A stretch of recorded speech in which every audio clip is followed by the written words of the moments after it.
Real Life Street Stars, man, we are in here with the last member. Finally, we got him. RDCWorld, man. Mark in the building, man. What's up with y'all? Spring Dreams in the building. You already know what it is. Definitely, man. It's a blessing, man, to have you here, man. The first and foremost thing I want to ask is from DreamCon 2018 to 2019, man, what you personally have you learned going from the last one to this one? I mean, I learned a lot of stuff. The main thing I learned is just to try to keep everybody just happy and just keep it genuine. You know what I'm saying? I learned that from the first year, but this year I realized that it really works. You know, staying genuine with everybody is the best way to go because it shows that we really have true love for the fans, and that's what we wanted to portray when we made DreamCon in the first place in Waco, Texas, where we're from. Exactly, so, exactly. Yeah. How does it feel for the fans coming for your head, man, with basketball, with dodgeball? Like they want you, man. Hey, I know. Look, everybody want to beat me at everything. It's everything and every day. Like it's a game. It's basketball. It's dodgeball. It's literally anything possible. Any arguments. Yeah. Even arguments they want to win, and I'm like, dude. But like, hey, how quickly do you? I'm competitive, so whatever they say, I'm matching their energy, and we can go do it. That's exactly how I feel. If and when you ever do lose, how quickly do you move on from a loss, man? I move on pretty quick because in basketball we lost this one team today. You know what I'm saying? And they was like, you not hooping. And I was like, I don't care. You know what I'm saying? I'll be all right. I wanted to run it back. You know what I'm saying? I'm competitive. I wanted to run it back. But I was like, if I keep running it back, all the other people not going to get to play. That's not fair. Yeah. So there you go. You just got to let it go. Got to let it go. Yeah, man, basketball. Blame it on the rest of the team. Hey. Now, there you go. Hey, so we're at DreamCon, of course, man. It's an anime video game convention, man. A lot of cosplay. So I got to ask you, man, for those that don't know, what is your favorite anime and why? My favorite anime, it's literally a tie between One Piece and Naruto. And why? Because Naruto, like, I grew up with Naruto. I didn't grow up with One Piece even though One Piece was going. I found out about One Piece a little bit later, and the story writing in One Piece is amazing. It's very inspiring, and I just like the fact that, like, you know, they're really crew-oriented. Like, they always make sure that their crew is good every episode, every time. Luffy is always making sure his crew is good, and he has a reason for doing what he's doing. You know what I'm saying? Like, he don't want nobody to even spoil the One Piece for him. He want to find it himself, and that's kind of how I am. I don't want nothing spoiled for me. I don't want a shortcut to my goal in life. I want to get there with all the hard work and everything. All the failures and everything, I want all of it. And Naruto, really the same way I grew up on it, was really the first anime that just made me watch every anime. You know what I'm saying? So I really love Naruto, too. What is your favorite Naruto moment? My favorite Naruto moment?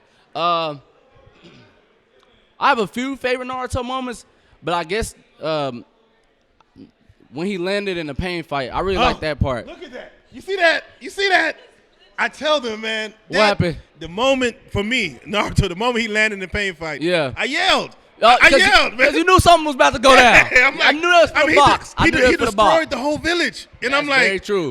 I'm like, that's some real shit that never happened in Naruto never happened before. in Naruto. So, like, I was confused at what Everyone happened. wanted to destroy the village, and it never happened. And finally, That's like, very true. It just happened, and Naruto shows up, man. Definitely, man.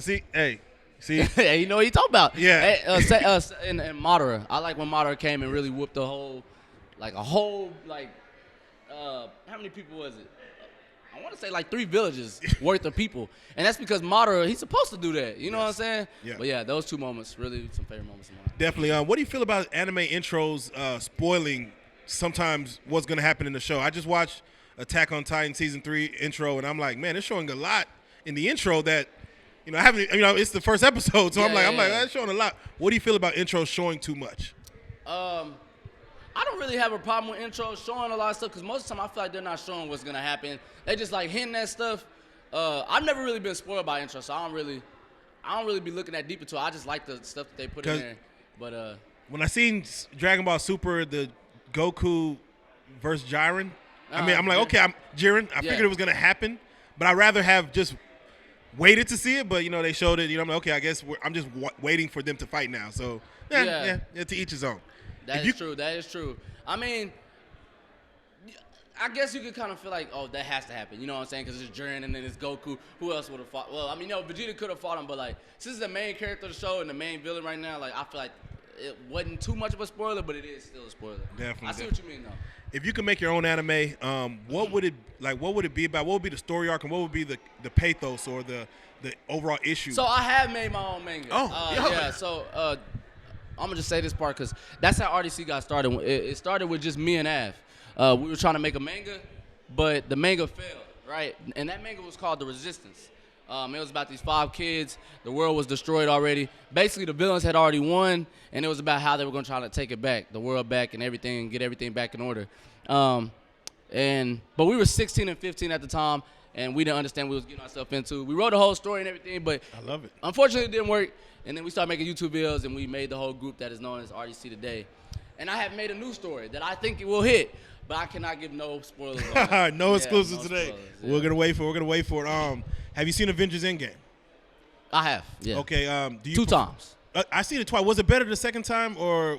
I feel like it was better the first time just because I was anticipating like everything that was about to happen, and then when it happened, I was like, "That's fucking crazy." Yeah. But sorry for cussing. I didn't know. No. Yeah, we could cuss. Okay. And the second time, I was waiting for that part again. I just wanted to see that part again. Yeah. Like the whole right when Thanos attacked, I was just like, "Oh my gosh, Yeah. that was the best part to me." Literally, 12 out of 10. Yeah, man. That's crazy. Would you prefer Endgame over Infinity War or? I actually like Infinity War more than Endgame toward just the like I feel like the build up for Infinity War was like I was more interested in it. Yeah. The Endgame build up was really good too, really great, really amazing. But there was a lot of jokes in there. I like the serious tone of Infinity War more. Like they were joking, but there was seriously a threat at hand the whole time. Definitely. But at first in the Endgame, it wasn't no threat at hand. You know what I'm saying? It was just very like everybody was trying to rebuild their life. Yes. But yeah. Very true. But the ending of Endgame, I feel like makes it better than Infinity War. So I like it. Let's say you're up there. You're right there with the Red Skull. Mhm. You got to sacrifice somebody for the Soul Stone. Who are you sacrificing for the Soul Stone? If it's my family, I'll probably sacrifice myself before my family. So it's just not gonna be no sacrificing for me. But it just depends on what's happening. Like if I'm Thor, you know what I'm saying? I'm not gonna sacrifice myself because I know the world needs me to fight. Yeah, there you go. But like if I'm somebody weak, I'm gonna sacrifice myself. That's just how it is. There you go. Have you seen the movie Us? I have. Let's say you're asleep, man. You hear somebody outside. You wake up and you see yourself out there with some scissors. Do you fight or do you flight? Do you fight yourself or do you run? Honestly, if I see myself out there with some scissors, I'm going to run first. But until he corner us, then I'm going to fight. There you go. And hopefully, since I'm him and he me, I should know what he finna do. I know which way he going to swing with. I know what he going to swing with, so that's what I'm thinking. Oh, man, for real. If, in the world of superheroes, if you could have any power, what would you have? Man, why do we get asked the question so much and I still don't know what the answer is? Yeah, I know. It changes. I feel like lightning. I really like lightning powers. And I feel like you can make a lot of stuff happen with lightning. There you go. Like, you can make yourself move faster. You know what I'm saying? Like and then you can also fight really hard. So, maybe that. As of right now, man, doing this RDCWorld thing, man, what percentage of it would you say is still fun and what would you say is work as far as what you feel? I feel like it's a mindset thing, honestly. Like, cause sometimes I'll be working on a video and I'll be like, man, this is work because like I don't really, like I'm really focused. I'm not really just having too much fun doing it. And maybe those are the videos that don't do as well. The ones I'm just forcing out, but the ones that I have really fun on is the ones that really go viral. But I mean, there's always work. It's like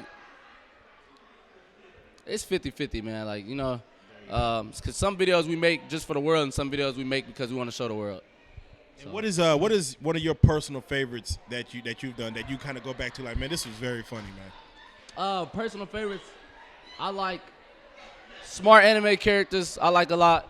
I love when people take anime too far. I absolutely love when people take anime too far. I absolutely love the first Hood Avatar, and. It's a few of them. I can't think of them off the top of my head though. I'm gonna lie, the roach fighting a roach. I love the roach. I do love the roach. And just how funnily there's comedy in the real scenarios and getting into clubs with guns, man. Yeah, it happens like all the time. It happens all the time, man. That TSA video, I really have fun filming that one too. Yeah. Like, cause it's true. You know what I'm saying? And it didn't take no time to film. I think it took us like literally 10 minutes and we finished that video. Yeah, right. Cause it was like we already knew it and we was like, man, I was like, I had an idea that made it funny and we did it. So there you go, that's man. what I liked about that one. There you go, man. So what's in plan as far as for the rest of 2019? I know DreamCon is technically in the wraps. Tomorrow, of course, is going to go down. What do you personally have planned to give the world in 2019? I have a very dear video I'm working on, and it's very different from any other video that we worked on. It's like more of a serious tone, but I think it's really good. It's kind of like iRobot, kind of. And I think it's really good, and I'm trying to basically make it very movie-like. So it's taking up a lot of time, and I feel like that's the project I'm in love with right now. Definitely looking forward to that one, man. For those that want to follow you, man, to see what's going on with you, man, just stay tuned. Tell them how to follow you on social medias. So you can follow me on RDCWorld1 on Instagram, Twitter, or Facebook. But my main one is SupremeDreams_1 at SupremeDreams_1 on Instagram, Twitter, and Facebook. On YouTube, we're RDCWorld1, the whole group, and we got a lot of videos on there. You can find the most videos on there. And SupremeDreams_1 is like literally our second main thing. Even though it's my private page, because I started off by myself, it still became like basically a group thing at the same time. So those two pages is where you can find us everywhere. Definitely. And I forgot to ask you this. Last two questions was, what is your favorite video game? Video game? Yes. My favorite video game is probably, man, it's either Super Smash Bros. Or like Call of Duty Modern Warfare 2.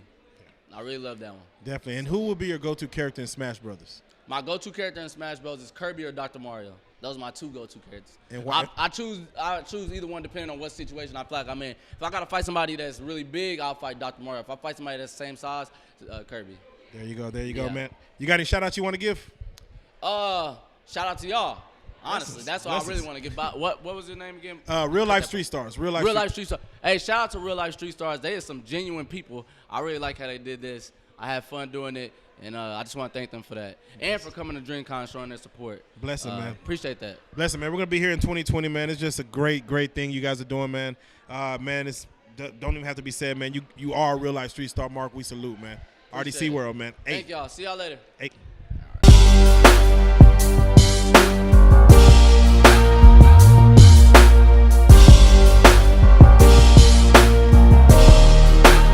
Shout out Reallyfe Street Stars, nigga. Move. Hey.